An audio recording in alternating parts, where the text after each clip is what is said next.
Mr. Speaker, the problem in this country about the three arms of government, the other two arms of government, the executive and the legislature, are subjected to accountability through elections after every 5 years.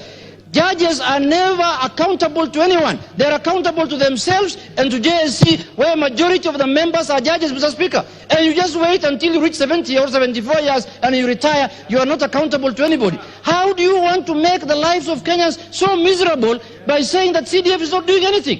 Of the court.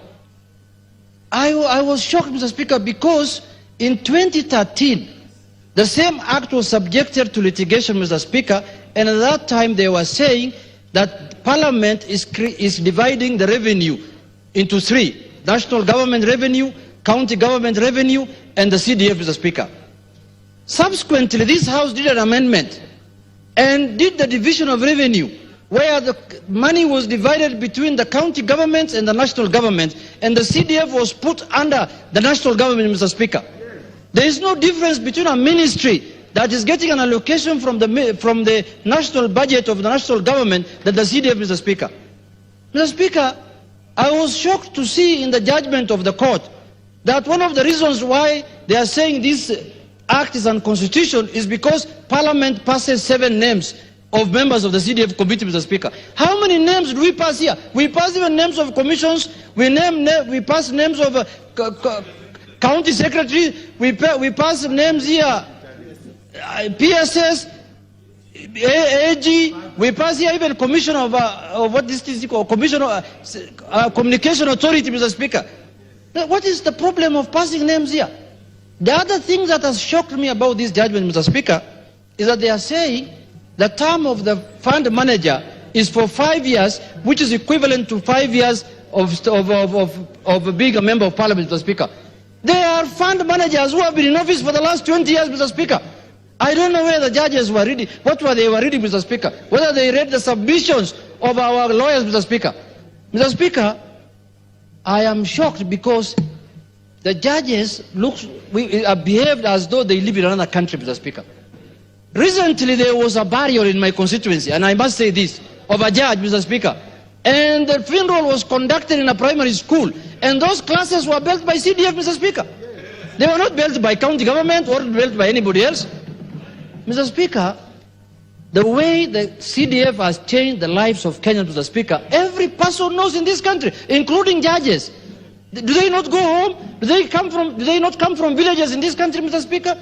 And people, I'm asking the judges on the floor of this House, from the floor of this House, Mr. Speaker. In my constituency alone, there are over 3,000 to 4,000 students who benefit from bursary. Children of single mothers, orphans, Mr. Speaker. Where do they expect us to take those children, Mr. Speaker? If CDF is scrapped, the best thing I can do is to put those children in a bus and bring them to the homes of the judges, Mr. Speaker, so they can give them fees, so that those children can go back to school, Mr. Speaker. You can't make the lives of Kenyans miserable by just doing a judgment that does not make any sense, Mr. Speaker, according to me. And we are allowed to critique judgment, Mr. Speaker. They had their say, we must have our say here on this floor, Mr. Speaker. Mr. Speaker, I have been a believer, I have been a supporter of the independence of the judiciary, Mr. Speaker. But now I've come to believe that judiciary now is living in an ivory tower, and they must come down from that ivory tower, Mr. Speaker. Mr. Speaker, the problem in this country about the three arms of government, the other two arms of government, the executive and the legislature, are subjected to accountability through elections after every 5 years. Judges are never accountable to anyone. They are accountable to themselves and to JSC, where a majority of the members are judges, Mr. Speaker. And you just wait until you reach 70 or 74 years and you retire. You are not accountable to anybody. How do you want to make the lives of Kenyans so miserable by saying that CDF is not doing anything? Mr. Speaker, CDF is unconstitutional. This is a judgment that has been procured by the Council of Governors, Mr. Speaker. And it is out of egos. They don't want any other money. They don't want any other money to come to the constituencies or to the villages, Mr. Speaker. And what is happening in devolution, you know, all of us, and everybody in this country knows.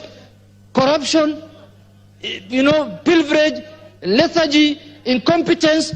The only money, Mr. Speaker, that has touched the lives of Kenyans for the last 20 years is the CDF, Mr. Speaker. And I want to tell the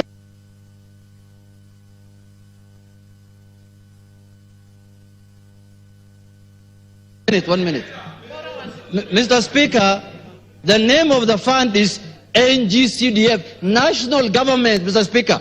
It's not county government, it's not judiciary fund, it's not parliamentary fund, it's not anybody's fund. It's the national government money that is going to the constituencies so that it can build schools, it can build classes, it can build police station, and they're saying there's duplication of functions. We don't do anything outside what the national government is doing. Security and education are not devolved functions, Mr. Speaker. Counties don't do that. Will education improve if today's CDF is abolished? Mr. Speaker, we are going to appeal this judgment, but we will also do a constitutional amendment. We have the powers even to amend the constitution. The judiciary doesn't have. You can declare the act unconstitutional as many times as you like, but we will make sure CDF remains in this country, Mr. Speaker. I submit. Yes, Kainan.